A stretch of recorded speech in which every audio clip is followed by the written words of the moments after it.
রাজ্যের সব মেডিকেল কলেজে স্থানীয়ভাবে হাউস স্টাফ নিয়োগের প্রক্রিয়া বাতিলের ঘোষণা করে দিল স্বাস্থ্য দপ্তর। মঙ্গলবার এই বিজ্ঞপ্তি জারি করা হয়েছে। আর এই বিষয় নিয়ে আমরা কথা বলে আমাদের সঙ্গে টেলিফোন লাইনে রয়েছে আমাদের প্রতিনিধি দেবযানী সরকার।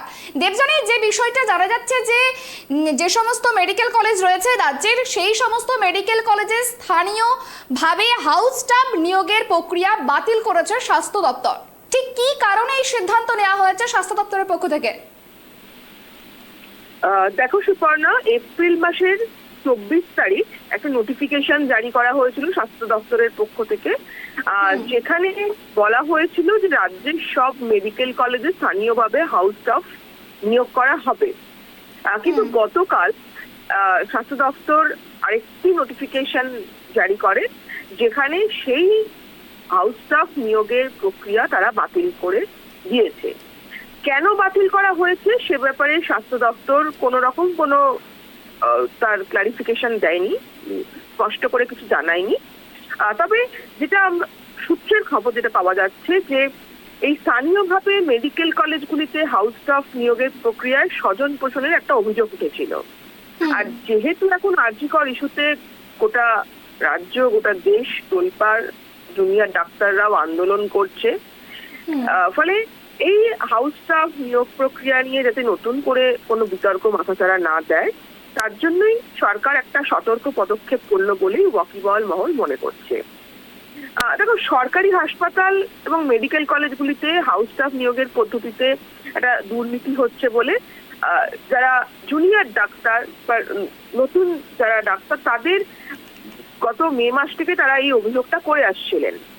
এমবিবিএস পাশ করার পর হবু ডাক্তারদের রেজিস্ট্রেশন পাওয়ার জন্য একটা ইন্টার্নশিপ করতে হয়।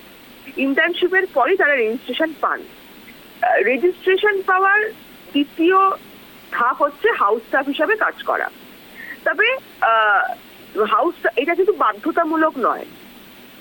হাউস স্টাফরা কিন্তু জুনিয়র ডাক্তারদের মতনই কাজ করে, এবং এর আগে সরকারি হাসপাতালগুলোতে হাউস স্টাফ হিসাবে কাজ করাটা বাধ্যতামূলক ছিল, কিন্তু গত 10 বছরে এই নিয়মে কিছুটা শিথিল করা হয়েছে। এই যে হাউস স্টাফ হিসাবে মেডিকেল কলেজগুলোতে আগে আবেদন করতে হতো হাউস স্টাফের জন্য, এবং ডাক্তারি পড়ার সময় প্রাপ্ত নম্বরের ভিত্তিতেই তাদেরকে বাছা হতো।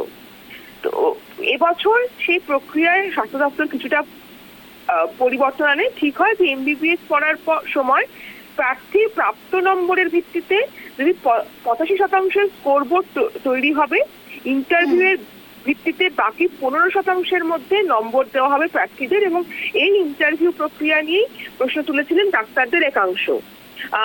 অ্যাসোসিয়েশন অফ হেলথ সার্ভিস ডক্টরসের সাধারণ সম্পাদক যেটা বলেছিলেন, যে ইন্টারভিউয়ের যে 15% নম্বর যোগ করা হবে, সেই নাম্বারের মধ্যে স্বজন পোষণ এবং দুর্নীতি তৈরি হচ্ছে, এরকমই কিন্তু অভিযোগ করা হচ্ছে। এই 15% নম্বর নিয়েই তারা দুর্নীতি করছে এবং নিজেদের লোককে তারা সেখানে রিক্রুট করছে। ফলে এবং স্বাস্থ্য ভবনকে তারা চিঠি দিয়েছিল। তো এই পরিস্থিতির মধ্যে যে আবার নতুন করে কোনো অভিযোগ উঠুক বা আবার এই ইস্যুতে কেউ আন্দোলনে নামুক, এমনটা কিন্তু স্বাস্থ্য দপ্তর চাইছে না।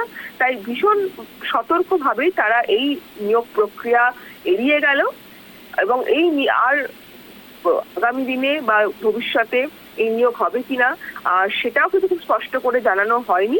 তবে আপাতত এই নিয়োগ প্রক্রিয়া স্থগিত রাখা হয়েছে। সুপর্ণা, বেশ, অনেক ধন্যবাদ আমাদের সঙ্গে থাকার জন্য।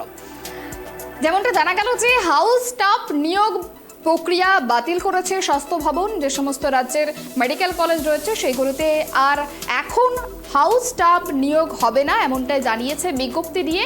তবে এই বিষয়ে স্বাস্থ্য ভবন কোনো ব্যাখ্যা না দিলেও সূত্র মারফত যেমনটা জানা গিয়েছে, যে এই স্থানীয়ভাবে হাউস স্টাফ নিয়োগের ক্ষেত্রে যে স্বজন পোষণ বা দুর্নীতির অভিযোগ উঠেছিল, সেই অভিযোগের কারণেই মূলত স্বাস্থ্য ভবন এই সিদ্ধান্ত নিয়েছে।